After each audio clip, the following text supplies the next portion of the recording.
Hi everyone, welcome to your Module 8, where we're going to be looking at economic and monetary policy.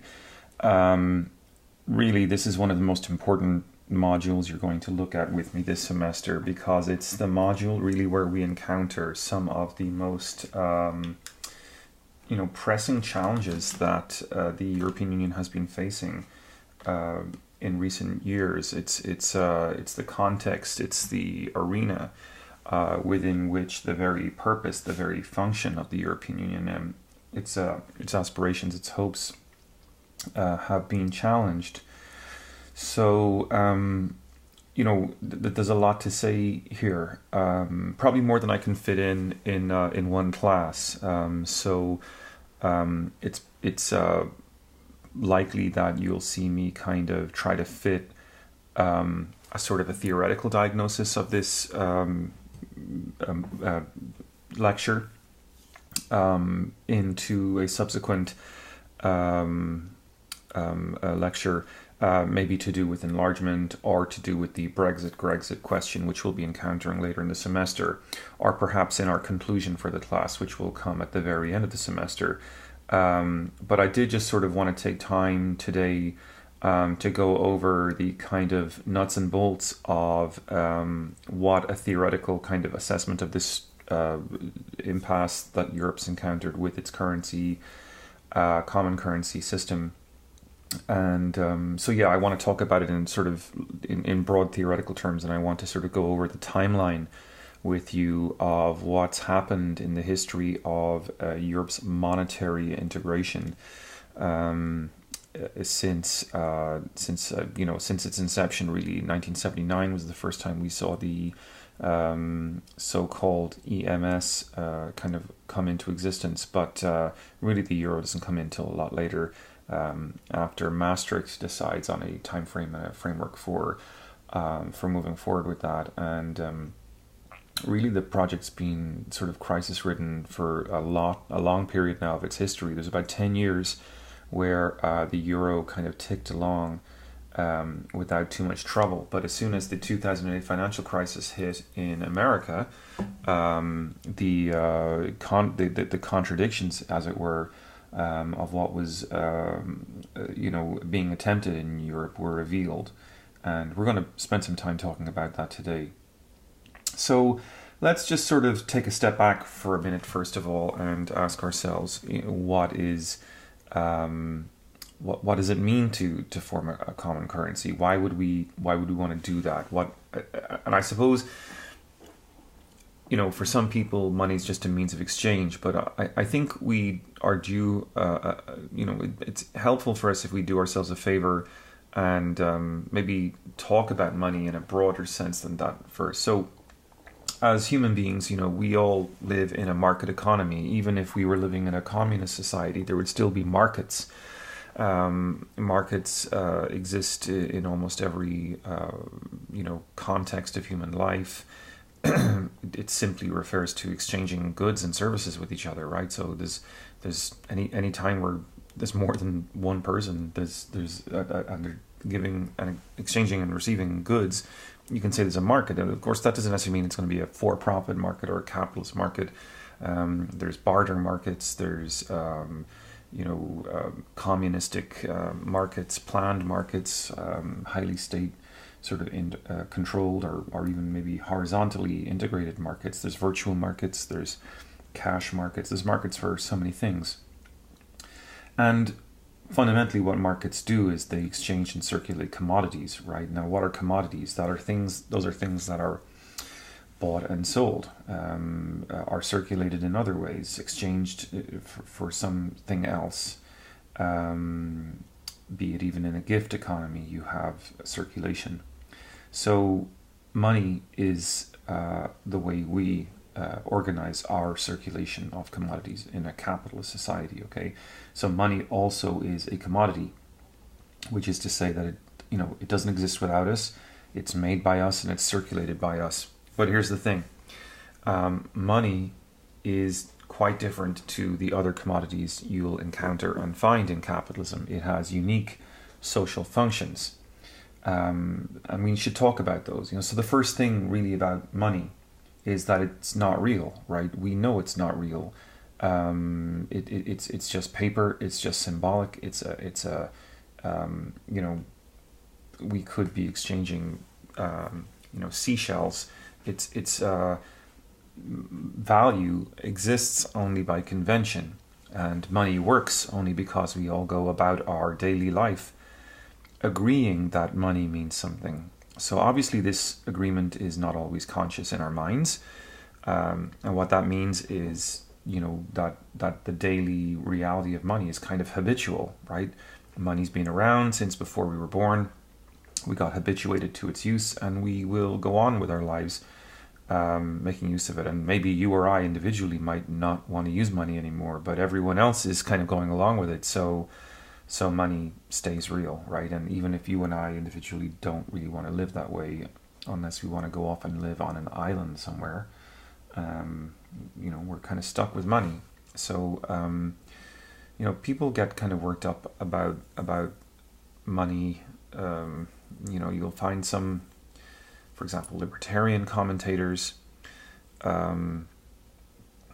wishing that money was gold again. But I just want to sort of stress that even gold is still conventional. It's to say it's based on convention. It's based on a kind of a conscious or unconscious agreement that gold would be the thing that would be circulating. So I don't think anything is exempt to this sort of rule about money, that it's not really real. It's just there because we make it real. It's there because we agree to it, that it's real. So secondly, because money is this habitual thing, and because we accept money as a real symbol, we also tend in a capitalist society to accept the moral judgments of money. And so what that means is that if you or I have money, right, our friends and our family are going to tend to think that it's because we're good, virtuous, hardworking people, right? That means we're taking money seriously, that we take the value that money assigns to the things and the commodities in our marketplaces around us seriously. We take seriously the idea, for example, that we need to work hard and have money if we want to be seen as virtuous. And conversely, if we don't have money, it's because we don't take money seriously. Right? That's what everyone thinks. And because we don't take money seriously, we're kind of bad, right? We're we might be seen as sort of believing in magic, for example, defying the logic of the marketplace and expecting a magic transfer, a magic handout of welfare, for example. You hear that kind of conversation, that there's no such thing as a free lunch. You don't take your responsibility to have money seriously. You think that the money's just going to come from the heavens somewhere, right? So there's something to that, I think. There's a. I don't mean that I necessarily agree with it, but I mean there's something to the idea that there's a cultural power to money in that sense, and it's an ironic thing. It's a weird thing because we believe good things are going to come to us without having to take the rules about money seriously.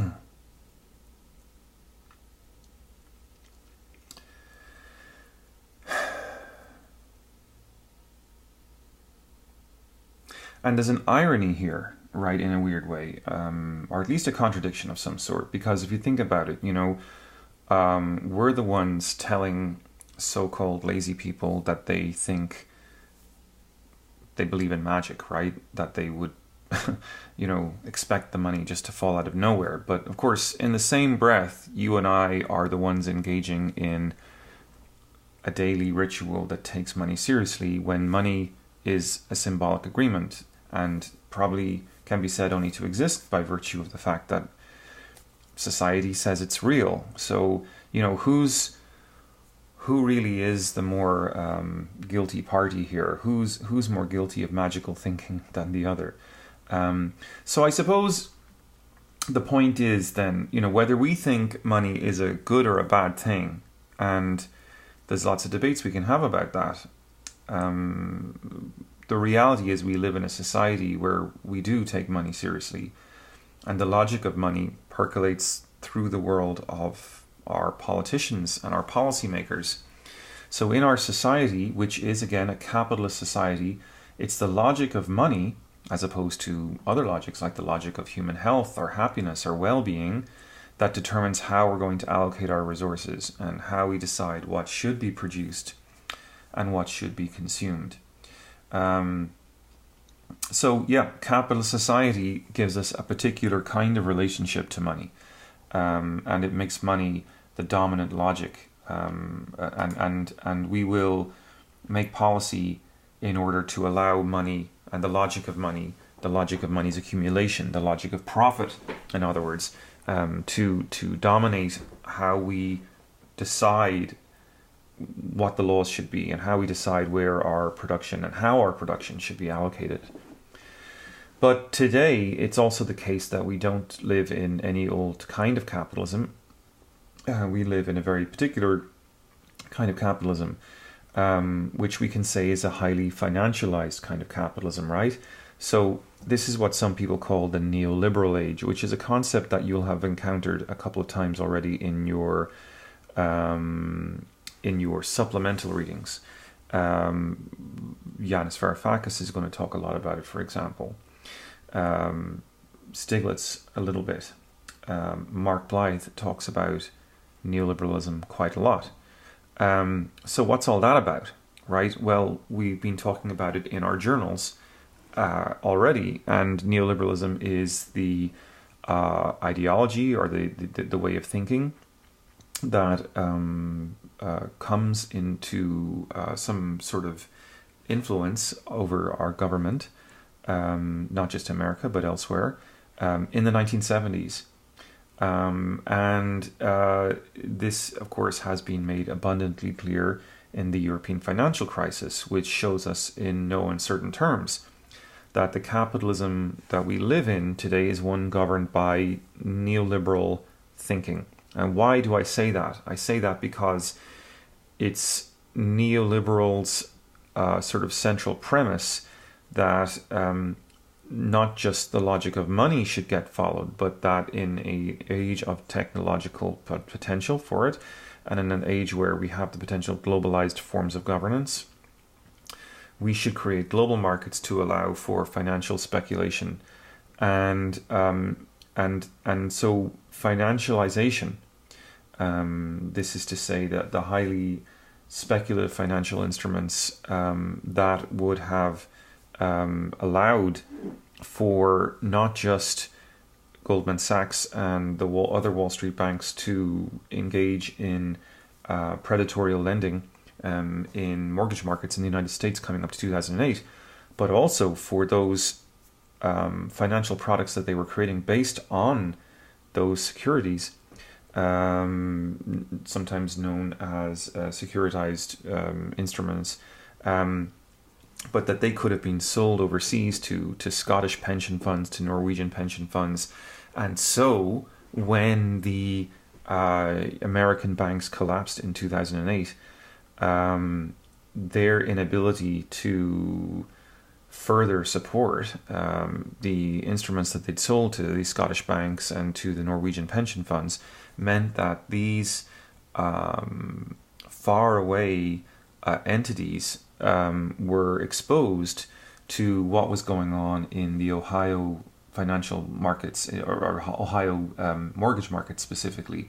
So what I mean by that is neoliberalism has given us a world where financial instruments are linked over great distances, and not only are they linked over distances, but they're based on securitization. This is, if you're familiar with the history of 2008 at all, the packaging of mortgage debt that Goldman Sachs and the other Wall Street banks were engaging in was based on very risky lending. And these instruments, not to get too deep into the woods about it, but these instruments were chopping up like a mixed salad bowl, if you will. It's a good metaphor for this. They were passing on this the salad bowl of mixed greens.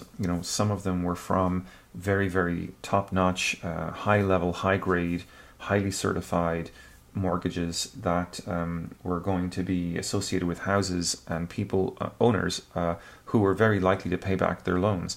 But because in neoliberalism, deregulation is the watchword, so too in those salad bowls you found slivers of mortgages from families, from homes that had very poor documentation and were very uncreditworthy. And that's not a commentary, of course, on them. There's all kinds of political and economic reasons why poor families were taking advantage of mortgages that were basically being thrown at them by, as I said, predatory banks who knew that there were no security checks being required by the government. So, the downtown Main Street banks that were setting up these deals with these poor families from Ohio to Florida, were certainly, demonstrating that because they were selling these mortgages on again to the Wall Street banks after the fact, that really they were interested in was the ticket price of sort of passing the mortgage on to the Wall Street banks. So that perhaps is a kind of a roundabout way of setting this up, folks. But the point simply is that we are living in a highly neoliberal age, and financial speculation is the edict, the primary goal of the system that we're living in.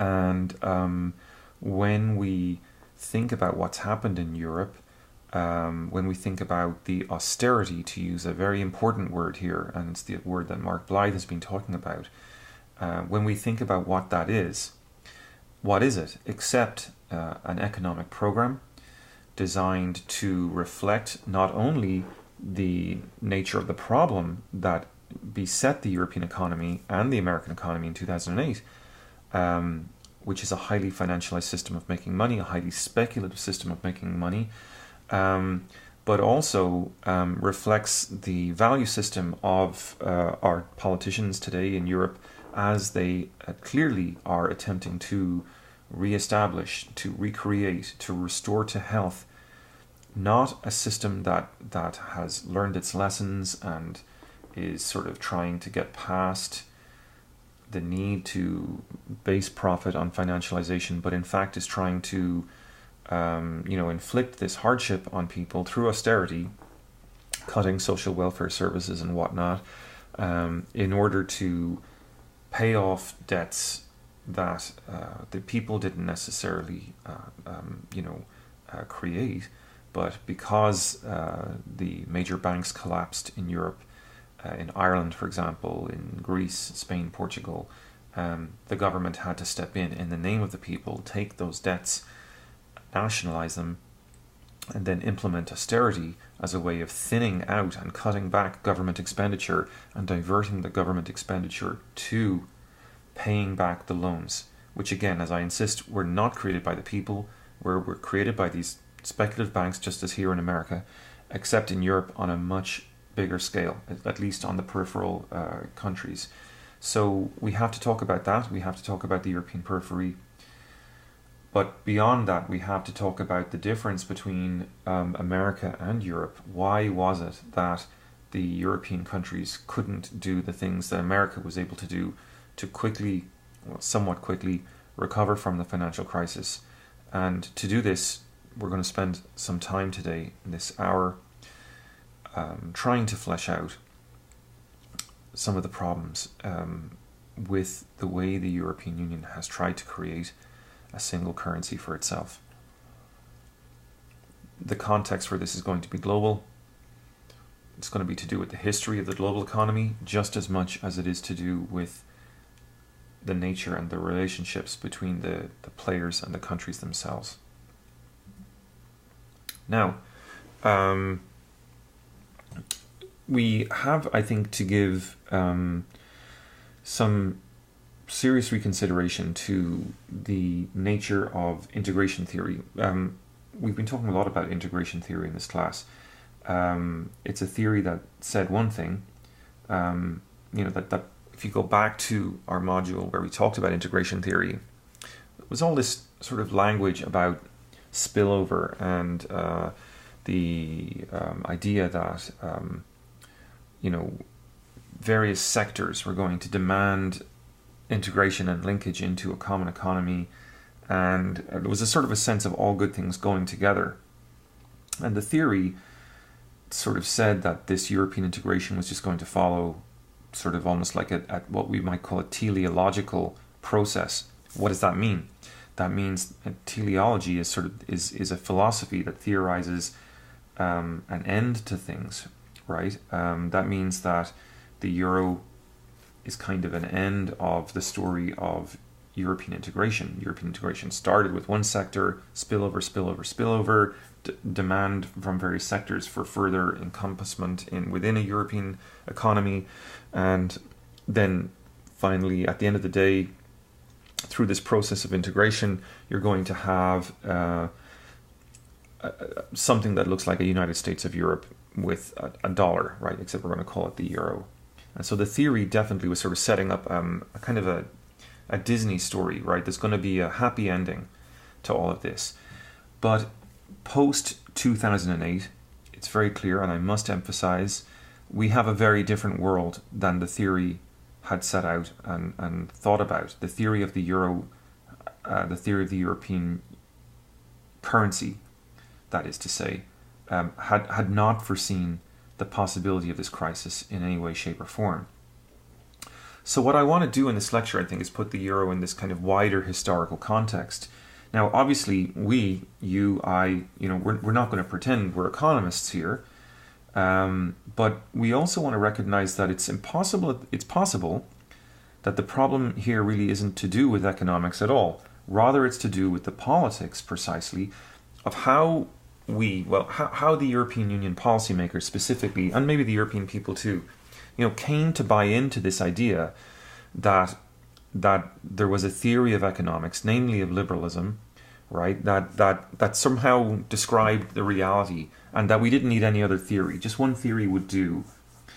And what we did was we picked this liberal theory of economics that fit with the ideals of European integration as a kind of inevitability. And that's what we mean by telos. So in this class, I think what we're going to do is we're going to try to take a step back from that. And we're going to try to use something called critical political economy, which is a different theoretical framework. It's an alternative theory. It's a theory that you would see kind of in the book you're reading in this class by Varoufakis, right? This is a perspective then that suggests to us something isn't quite right. Something additional needs to happen in our way of looking at the world than that was simply reflected in the mainstream debate about what was going on in Europe, why it was having a financial crisis. So you have this sort of traditional theory which is advocating an approach to integration which ends up with the euro. We can call that the liberal theory or the classical approach. And then we have, of course, a perspective that disagrees with that, and you will see that in your Stiglitz reading, you'll see that in your Blythe reading. And these guys are quite critical, and they're what we could call post-Keynesian theorists, right? Now, you may wonder, post-Keynes, but here's the hint, right? Stiglitz and Blythe, you've been reading them, and you know, just as well as I do at this stage, that both of these theorists are saying that the euro is a result of mistaken thinking, right? Blythe is very, very specific on this, right? He believes that neoliberalism was a mistaken set of ideas, and if European policymakers had known better, they wouldn't have taken these ideas seriously. And what I want to do with you guys in this class is to argue to you that the mistake hypothesis, Blythe's hypothesis, is perhaps a little bit naive because it doesn't take account of power, right? When he talks about the euro as being a kind of a crisis or a disaster, he describes it almost like as if it was a well-intentioned mistake, by people who meant for the best, but they had the wrong theory, they had the wrong way of looking at the world. So the critical political economy perspective is different to both of those views, right? It's different to the traditional view, it's different to the post-Keynesian view. Of course, it's called post-Keynesian because it's named after John Maynard Keynes, who you've read a lot about in your various books that you've been looking at with me in this semester already. It doesn't necessarily matter who Keynes is right now. What it matters is that Blythe and others like Stiglitz are Keynesians in many respects, and so they want to advocate a less financialized version of the euro. You see it in Stiglitz, for example. He's like, well, seeing as we're stuck with the euro now, we might as well make the best of it, try to repair it, and here's what's going to take. We have to make Europe a more kind of interventionist economic regime, and this is how we're going to fix it. We're going to repair the institutions, put the things in place that need to be in place in order to make the euro work. But the critical political economy perspective is different to both of the views that you've looked at so far, and I think it is a view that's expressed in the scholarship of people like Yanis Varoufakis.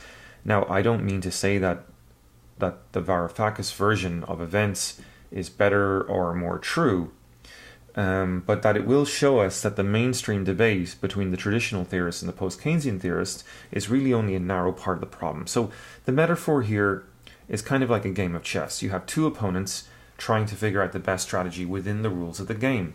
That's the traditional theorists and the post-Keynesian theorists, the liberal theorists and the post-Keynesian theorists, to be precise.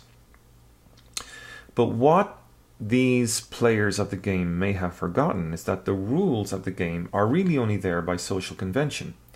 And, we're not under any obligation to play chess if we don't want to. We could play a different game.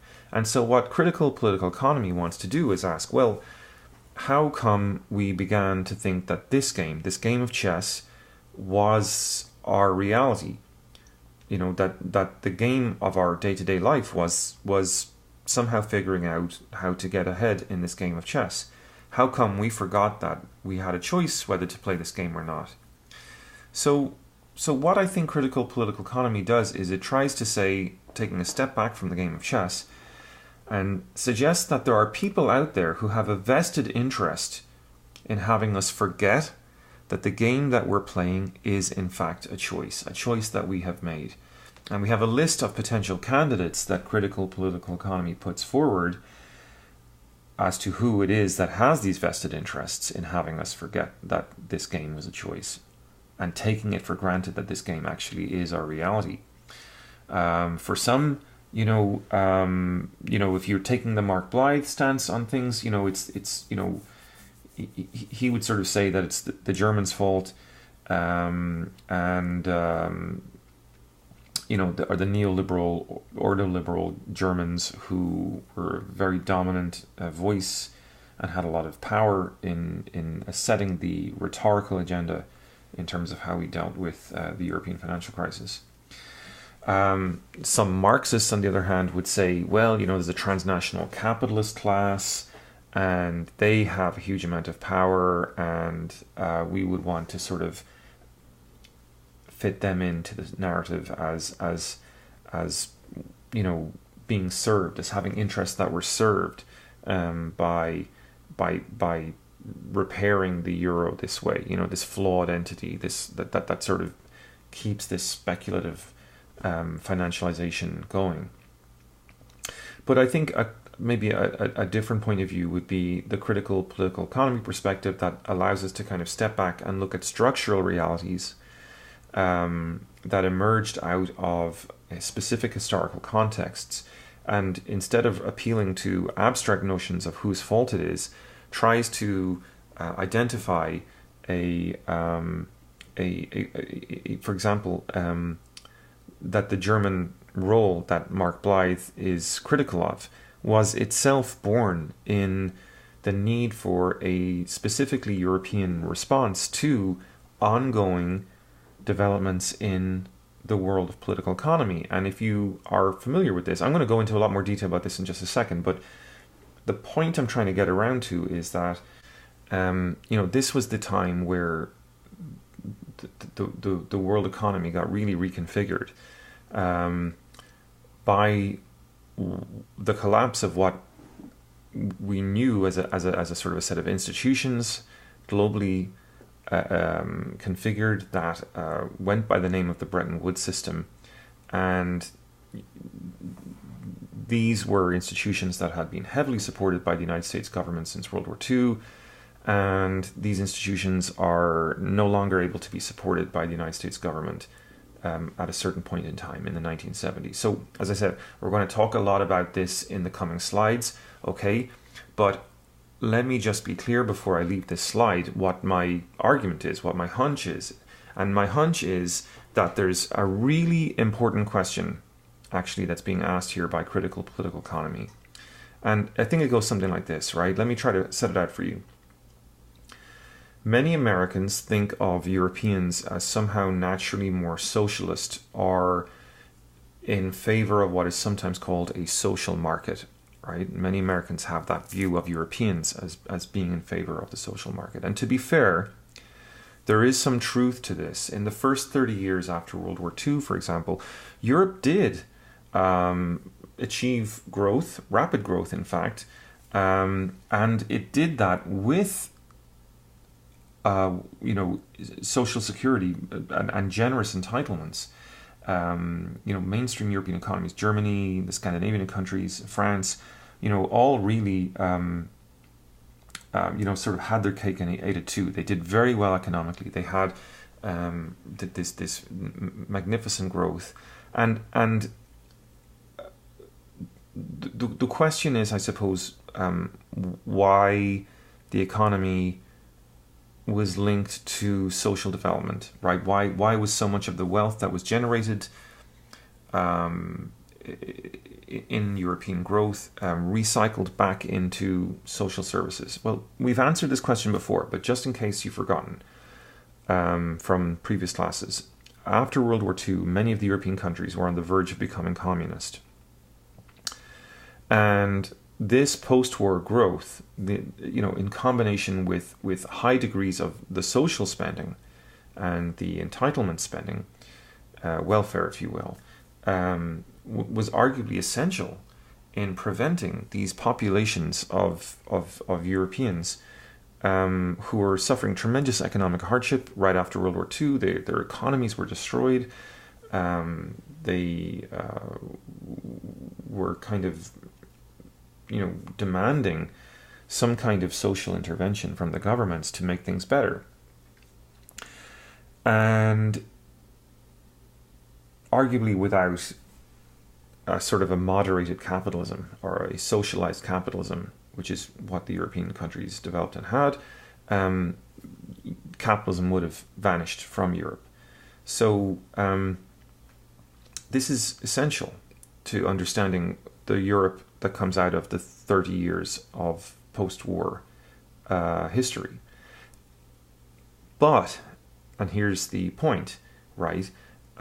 Taking a step back from sort of the need to blame the Germans or the need to blame transnational capitalists or whatever have you, if we look at a specific historical story and we understand that those 30 years in Europe were in a fixed geographical space called Europe that was able to do that because of certain ongoing conditions that were prevalent at the time, what we need to understand is that in the 1970s, the conditions that made that Europe possible ceased to exist. And that's really my story. That's the story, that's the argument that I'm going to make to you guys today.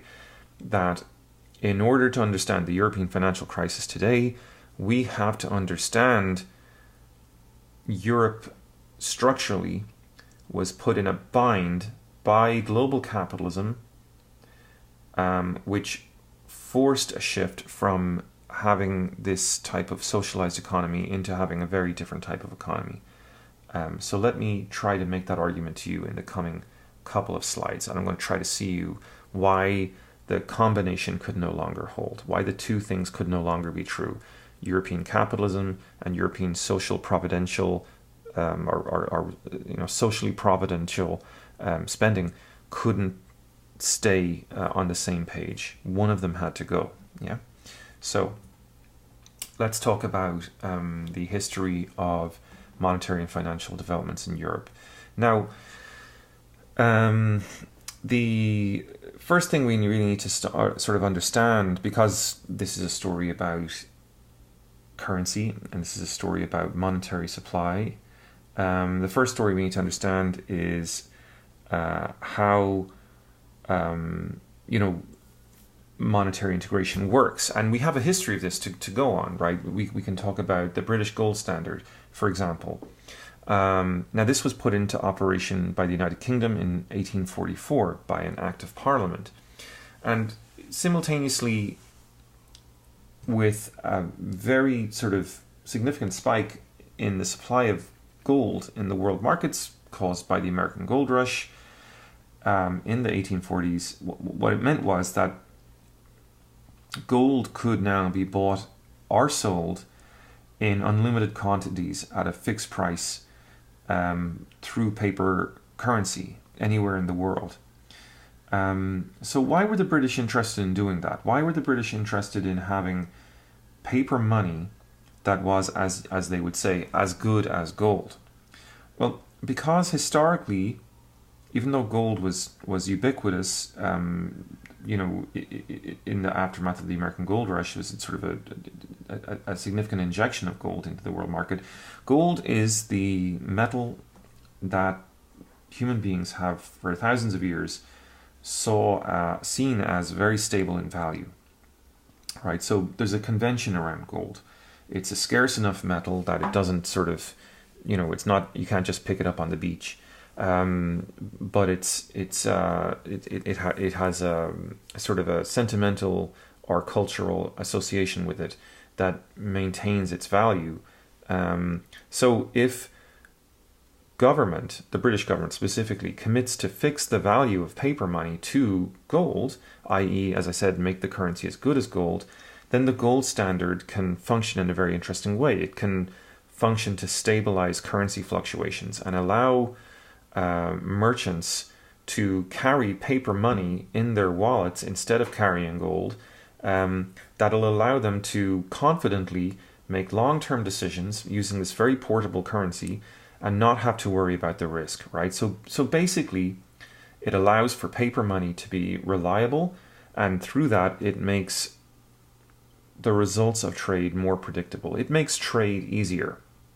Now, the issue is that this gold standard works, but only so long as the government promising the gold for the paper is making a promise that's credible.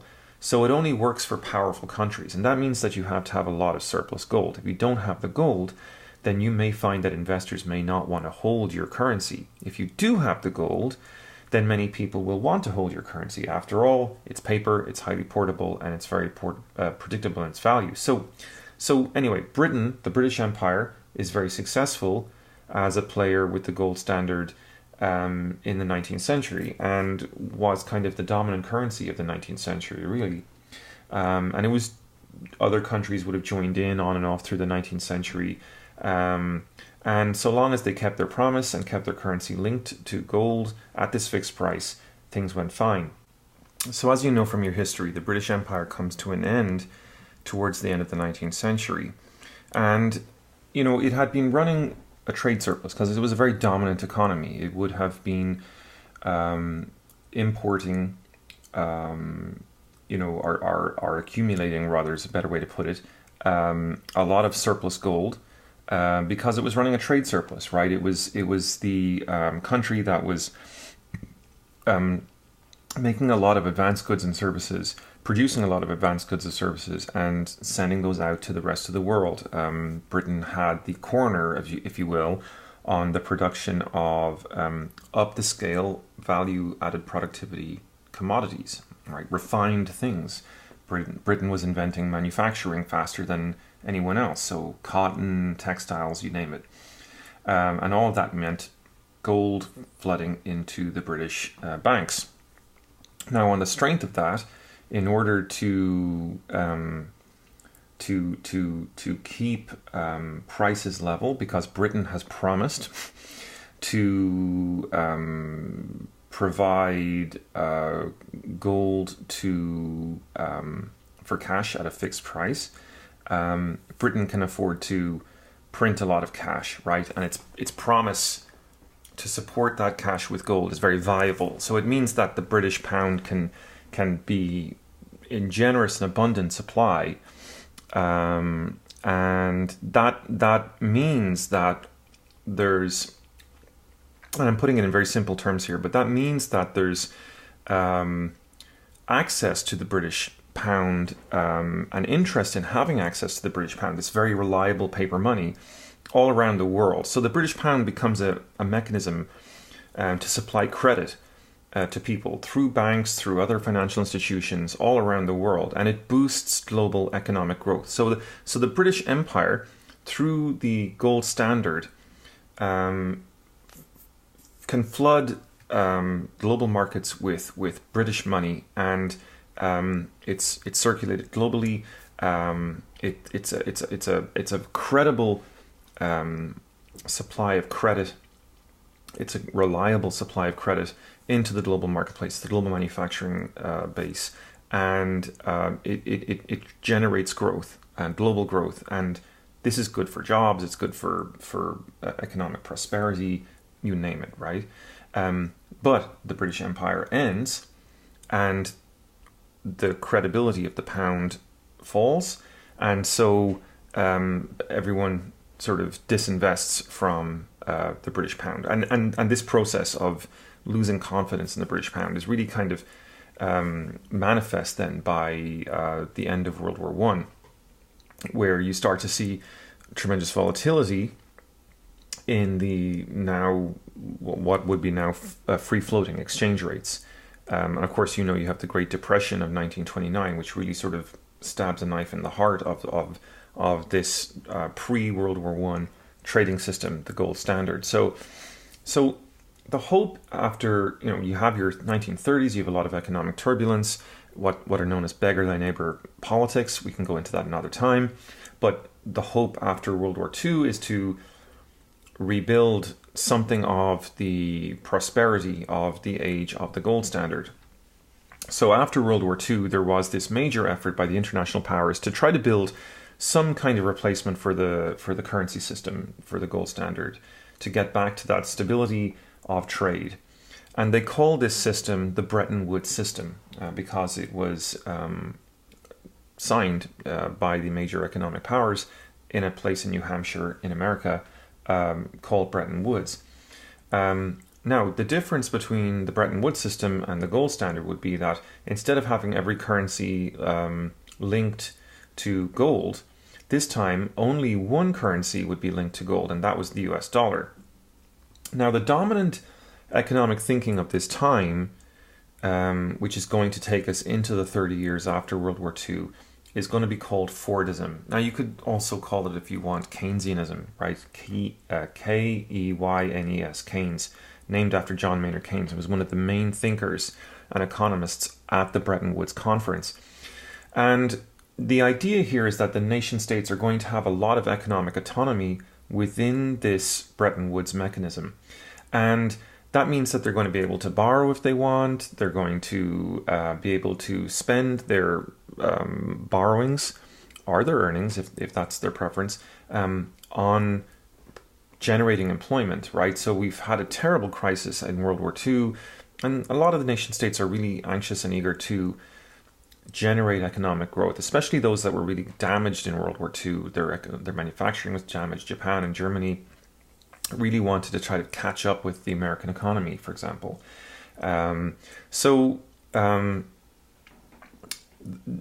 US is going to be the reserve currency here, which means that the US dollar is going to be the currency that promises the world that it's going to keep its currency back to gold, right? And the US can do that because just as Britain was generating a huge surplus under the gold standard, under this new global economy after World War II, the United States is going to be the country that's really generating surplus, because it's the only country that really came out of World War II with its manufacturing base intact, and naturally then it's going to be the country that's manufacturing valuable goods and services that people want.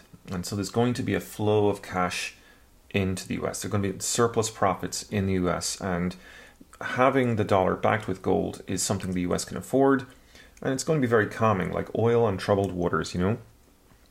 Having the US dollar linked to gold is going to be great as these global economies are trying to recover from the destruction of the Second World War. Now, it is expensive, however, and just as Britain faced a crisis in terms of maintaining its commitment to the price of gold, so too the US dollar is going to face that problem too, especially as Germany and Japan recover from World War II into the late 1960s and into the early 1970s, but also because the United States was fighting the Vietnam War, and that was costing money which had to be printed, which meant that the United States was circulating more cash than it had gold to credibly back it up. And I've put a photograph on this slide to symbolize that, because it's kind of apocryphal, but the point is that in the 1970s, in the early 1970s, many countries began to suspect that the US had more cash than it could commit to with gold, than it could cover with gold. And so the French sent a warship up the Hudson River. And this is a French battleship in the picture here, and you can see the Brooklyn Bridge in the background. Now, why would the French have sent a battleship up to New York City? Basically, it was because they had dollars on board and they wanted to swap those dollars for gold. And it's a symbolic thing, but I thought it would be kind of helpful for you to have in your minds as you think about what it means to end the Bretton Woods system and why the Bretton Woods system might have ended. The fact is, all around the world, countries had been holding US dollars, just as once upon a time British pound sterling had been held in their central banks, because it was as good as gold and it was a helpful reserve currency to have. Well, the logic of doing that completely disappears if the United States is no longer credible in its promise to back the US dollar with gold. And so the French arrive in their battleship and say, "We'd like our gold, please." And America can't do it, right? So this is how we reach the end of the Bretton Woods system. America's bluff is called. And President Nixon takes the US dollar off the link to gold. Now, here's the part of our story where we have to begin to start thinking about the thesis that I was elaborating on the previous slide. Because the US dollar is no longer backed up with gold, the Europeans needed to put a new plan in place in order to try to stabilize their trade on the European level. Why? Think about it.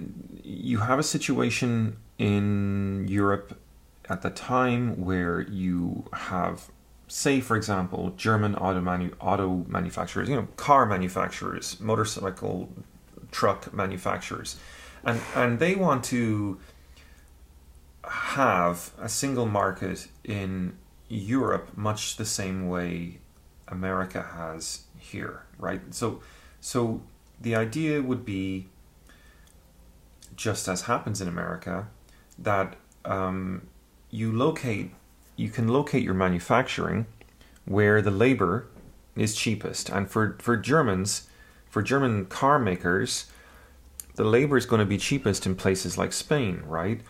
Where you have, educated workforce and people who can work for half the price of a German worker, because Spain is a poorer country and doesn't have as much developed infrastructure. Whereas Germany's, got a lot of manufacturing and workers are very wealthy and demand high wages. So making that connection to Spain is important for the German car manufacturers. The problem is the currency fluctuations.